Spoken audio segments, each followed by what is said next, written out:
আকিকা না দিলে কি শিশুর বিপদ কাটে না? আকিকা না দিলে শিশুর বিপদ কাটে না এমন কোনো কথা কোরআন হাদিসে নাই। তবে আকিকা দেওয়া এটা গুরুত্বপূর্ণ একটা আমল। আল্লাহ কাউকে পুত্র সন্তান দান করলে 2টি ছাগল, আর কন্যা সন্তান দান করলে 1টি ছাগল জবে করা, এটা নবীজি সাল্লাল্লাহু আলাইহি সাল্লামের সুন্নাহ। এটা জন্মের 7ম দিনে, না হলে 14তম দিনে, না হলে 21তম দিনে করবেন। সেটাও যদি কোনো কারণে না হয় পরে যে কোনো সময় করলেও আদায় হয়ে যাবে। এমনকি কারো শিশুকালে যদি আকিকা দেওয়া না হয়, বড় হওয়ার পরে তার আকিকা দিলেও আদায় হয়ে যাবে। এই আকিকা এটা না দিলে যে বিপদ কাটে না এরকম কোনো কথা নাই। তবে হ্যাঁ, বিভিন্ন হাদিসে নবী সাল্লাল্লাহু আলাইহি সাল্লাম বলেছেন, কুল্লু গুলামিন মুরতাহানুন বিআকিকাতিহি, বাচ্চার এটা আকিকার উপরে সে অনেকটা ডিপেন্ডেন্ট থাকে।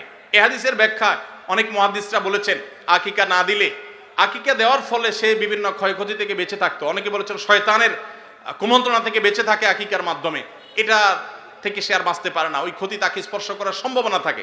তবে কেউ আকিকা দিতে পারলো না, অন্য কোনো আমল করলো তার সন্তানের জন্য, আল্লাহ তাআলা তাকে সেভ করতে পারেন। এমন কোনো কথা নাই যে আকিকা না দিলেই তার সন্তানের বিপদ কাটবে না। তবে আকিকা দেওয়া উচিত, এর মাধ্যমে সন্তান নানাভাবে উপকৃত হয়, নানাভাবে সেভ থাকে, নিরাপদে থাকে। আল্লাহ আমাদের যাদের সামর্থ্য দিচ্ছে তাদেরকে আমল করার তৌফিক দান করুন।